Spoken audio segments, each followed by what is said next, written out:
City of joy, এই নামেই আমরা কলকাতাকে চিনে এসেছি। আজ সেই কলকাতাকে নতুনভাবে তুলে ধরার চেষ্টা করব তোমাদের কাছে। 2024 সালের সমস্ত লেটেস্ট আপডেট সহ কলকাতার বেস্ট কিছু টুরিস্ট স্পটগুলোই আজ দেখব এই ভিডিওতে।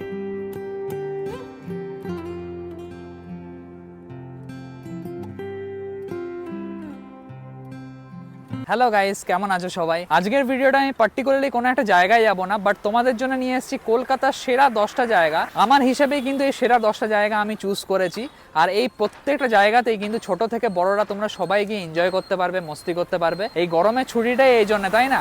হালকা বৃষ্টি হবে আর এই প্রত্যেকটা জায়গায় তোমরা গিয়ে আরামসে এনজয় করতে পারবে। প্রত্যেকটা জায়গা এমনিতে কিন্তু বাজেট ফ্রেন্ডলি, তোমরা এরকম নয় খুব কস্টলি এই জায়গাগুলো। তো চলো আজকে আমরা ঘুরে আসি কলকাতার সেরা 10টা জায়গা। প্রথমেই দেখব কলকাতার অন্যতম সেরা tourist spot Victoria Memorial. Victoria Memorial প্রতিদিনই সকাল 10টা থেকে বিকেল 5টা অবধি খোলা থাকে, বাট শুধুমাত্র মিউজিয়ামের যে পার্টটা সেটা সোমবার দিন বন্ধ থাকে।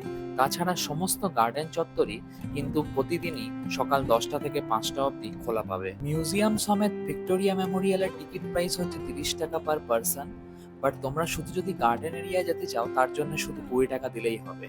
ভিক্টোরিয়া মেমোরিয়াল মূলত রানী ভিক্টোরিয়ার স্মৃতির উদ্দেশ্যে নিবেদিত। স্মৃতিসৌধের চারপাশে সবুজ বাগান তো রয়েছে, সঙ্গে ব্রিটিশ আমলের নিদর্শন হিসাবে একটা মিউজিয়ামও রয়েছে। ভিক্টোরিয়া মেমোরিয়াল তৈরির কাজ 1906 সালে শুরু হয় আর শেষ হয় 1921 সালে। প্রায় 15 বছর ধরে চলেছিল এই স্মৃতিসৌধ তৈরির কাজ। এই স্মৃতিসৌধ কলকাতার অন্যতম আইকনিক একটা ল্যান্ডমার্ক এবং এটি একটি প্রধান পর্যটন আকর্ষণ হিসেবেও কাজ করে।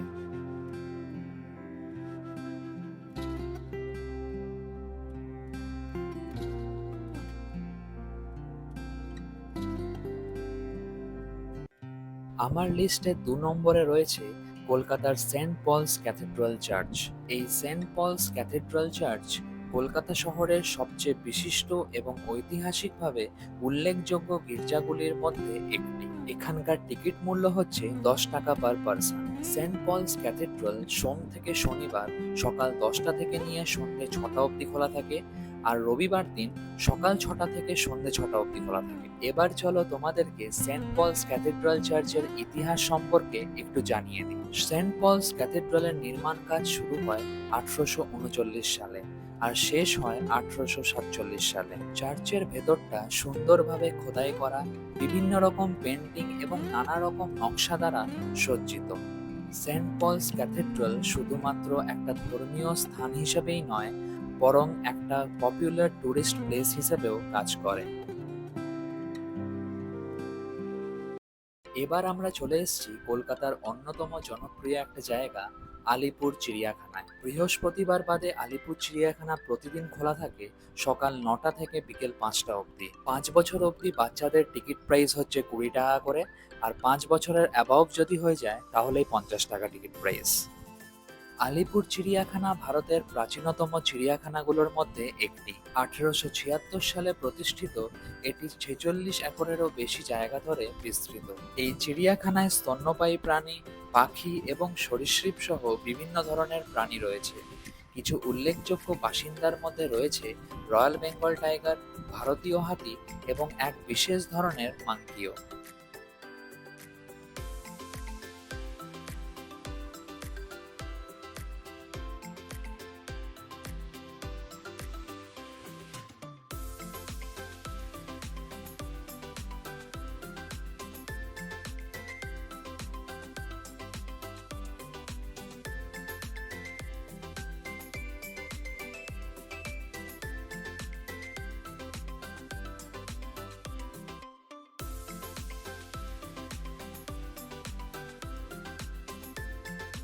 এরপর নেক্সট যে জনপ্রিয় জায়গাটা আমরা দেখব সেটা হলো কলকাতার সায়েন্স সিটি। সায়েন্স সিটি প্রতিদিন সকাল 10টা থেকে নিয়ে সন্ধ্যে 7টা অবধি খোলা থাকে, আর এখানকার টিকিট মূল্য হচ্ছে 65 টাকা পার পারসন। বাট তোমরা যদি রোপওয়েতেও চড়তে চাও তার জন্য 60 টাকা এক্সট্রা পে করতে হবে। এবার চলো সায়েন্স সিটি সম্পর্কে কিছু তথ্য জেনে নেওয়া যাক। কলকাতার সায়েন্স সিটি হলো ভারতের বৃহত্তম সায়েন্স সিটিগুলোর মধ্যে একটা। 1997 সালে ওপেন হয়েছিল এই সায়েন্স সিটি, আর এটি সমস্ত বয়সের দর্শকদের মধ্যে সায়েন্টিফিক যে নলেজ, বিভিন্ন রকম কৌতূহল প্রচার করতে যে শিক্ষা দরকার হয় সেটাকেই প্রমোট করে। সায়েন্স সিটির গার্ডেনের মধ্যে একটা সুন্দর পার্ক তো রয়েছে, সঙ্গে কিছু কি অ্যাট্রাকশনও রয়েছে, যেমন স্পেস ওডিসি, ডাইনামোশন হল, মেরিটাইম সেন্টার, আর্থ এক্সপ্লোরেশন হল এবং এভলিউশন পার্ক।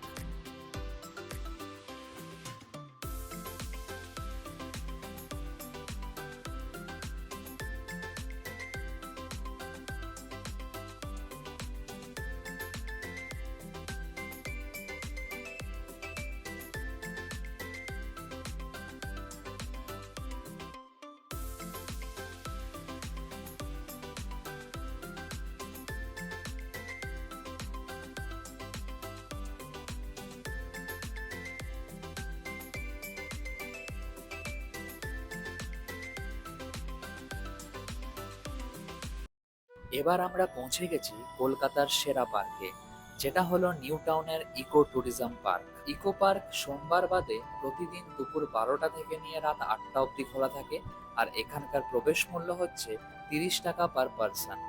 আনুমানিক 480 একর জায়গা ধরে বিস্তৃত এটি ভারতের বৃহত্তম পার্কগুলোর মধ্যে একটা। পার্কটি 2012 সালে West Bengal housing infrastructure development corporation মানে হিডকোর দ্বারা তৈরি হয়েছিল। বিভিন্ন রকম অ্যাক্টিভিটি যেমন টয় ট্রেন বা ডুও সাইকেল বা এছাড়াও water bodies, theme garden, eco island, amphitheatre এবং আরও অনেক কিছুই তোমরা এই পার্কের মধ্যে পেয়ে যাবে। এছাড়াও এই পার্কের ভেতর তোমরা একটা জাপানিজ ফরেস্ট দেখতে পাবে, যেখানে একটা জাপানিজ টেম্পলও রয়েছে।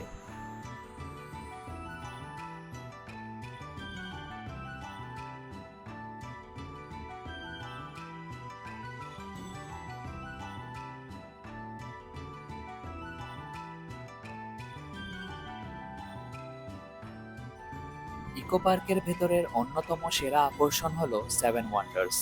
এখানের জন্য তোমাদেরকে আলাদা করে 30 টাকা পে করতে হবে, যেটাতে তোমরা বিশ্বের সপ্তম আশ্চর্য কি কি আছে সবই দেখতে পেয়ে যাবে।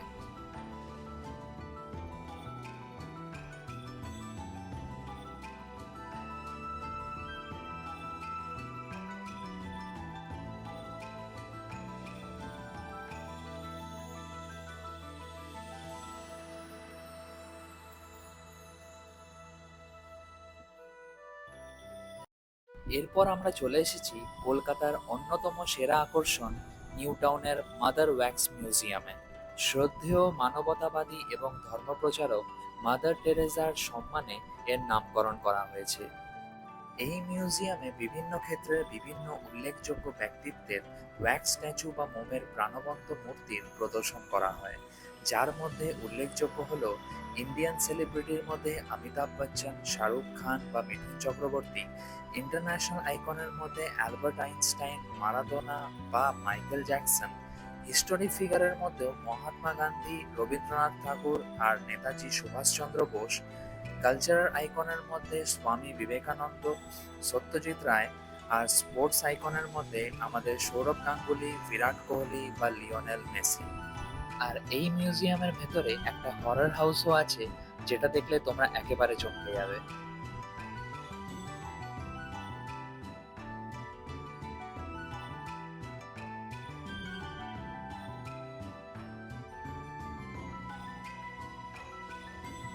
নিউ টাউনে অবস্থিত মাদার ওয়্যাক্স মিউজিয়াম 2014 সালের নভেম্বর মাসে উদ্বোধন করা হয়েছিল।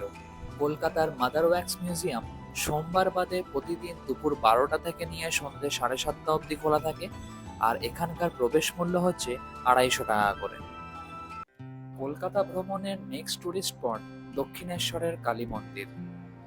পশ্চিমবঙ্গের কলকাতায় অবস্থিত দক্ষিণেশ্বর কালী মন্দির ভারতের অন্যতম প্রধান হিন্দু মন্দির। বছরের প্রত্যেকটা দিনই এই কালী মন্দির খোলা থাকে। সকাল 6টা থেকে দুপুর 12:30 অবধি আর দুপুর 3টে থেকে রাত 8টা অবধি তোমরা এখানে পুজো দিতে পারবে। আর এই জায়গাটায় তোমাদের ব্যাগ বা মোবাইল জমা দিয়ে তারপরেই পুজো দিতে হবে। এই মন্দিরটি 1855 সালে বিখ্যাত সমাজসেবী এবং কালীর ভক্ত রানী রাসমণি দ্বারা প্রতিষ্ঠিত হয়েছিল। মন্দিরটি কেবল তার ধর্মীয় তাৎপর্যই নয়, এর স্থাপত্য সৌন্দর্য এবং ঐতিহাসিক গুরুত্বের জন্য বিখ্যাত। গঙ্গার পাড়ে অবস্থিত হওয়ায় দক্ষিণেশ্বরের কালী মন্দিরের জাস্ট পেছন দিকটাতেই গঙ্গার ঘাটও এই মন্দিরের সঙ্গেই যুক্ত রয়েছে। আর ঠিক সেই কারণেই দক্ষিণেশ্বরের গঙ্গার ঘাটও কিন্তু ততটাই জনপ্রিয় যতটা এই মন্দির।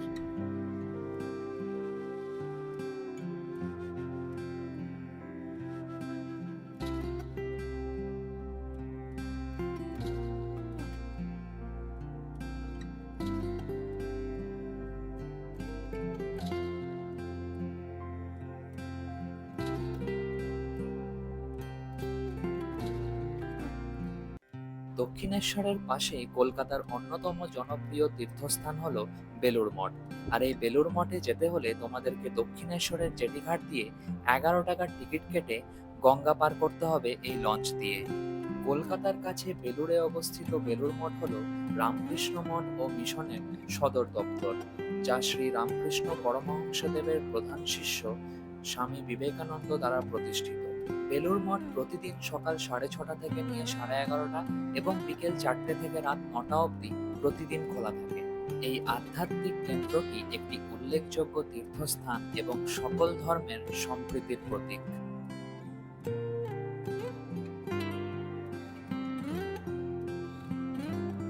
এছাড়াও এখানে তোমরা তোমাদের সাধ্যমতো দান করে প্রসাদের কুপন কালেক্ট করতে পারবে। প্রতিদিন সকাল 11টা থেকে নিয়ে দুপুর 1টা অবধি এখানে প্রসাদ খাওয়ানো হয়।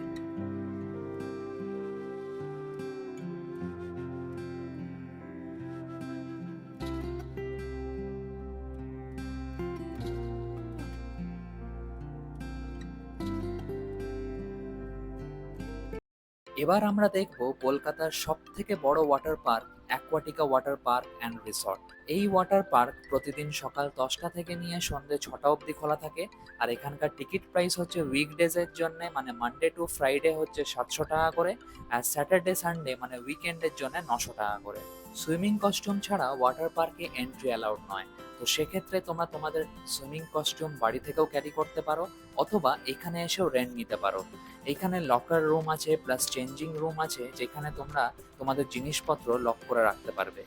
শুধু কলকাতার মধ্যে নয়, অ্যাকোয়াটিকা ওয়াটার পার্ক হলো ইস্টার্ন ইন্ডিয়া বা পূর্ব ভারতের সব থেকে বড় ওয়াটার পার্ক।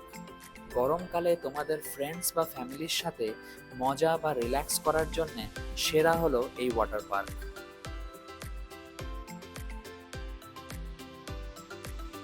বিভিন্ন রকমের ফেসিলিটিস, রাইডস বা অ্যাট্রাকশন দিয়ে এই ওয়াটার পার্কটাকে ভর্তি করা হয়েছে। তার মধ্যে কিছু উল্লেখযোগ্য হলো wave pool, black hole, crazy river, cyclone, raft slide বা ওয়াটারফল। এই সমস্তগুলোই কিন্তু তোমরা এই ওয়াটার পার্কের মধ্যে পেয়ে যাবে।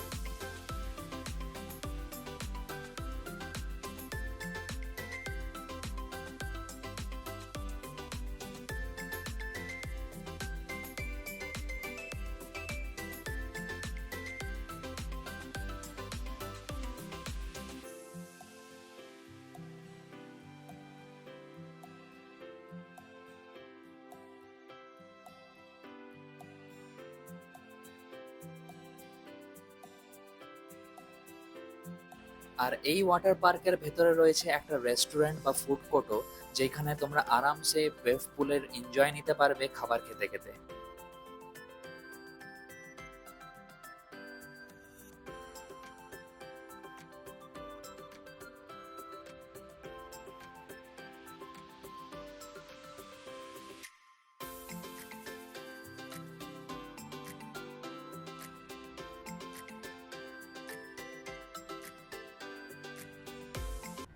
এবার আমরা চলে এসেছি গঙ্গার পাড়ে অবস্থিত প্রিন্সেপ ঘাটে।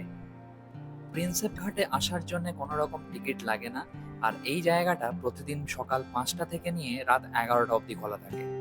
কলকাতায় হুগলি নদীর তীরে অবস্থিত এই প্রিন্সেপ ঘাট 1841 সালে নির্মাণ করা হয়।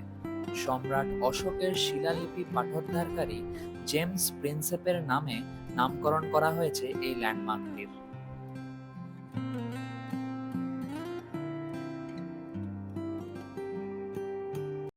এই ভিডিওতে অলরেডি 10টা জায়গা আমার দেখানো হয়ে গেছে, বাট কলকাতার জায়গা দেখাবো আর সেখানে হাওড়া ব্রিজ দেখাবো না, সেটা কখনো হতে পারে না।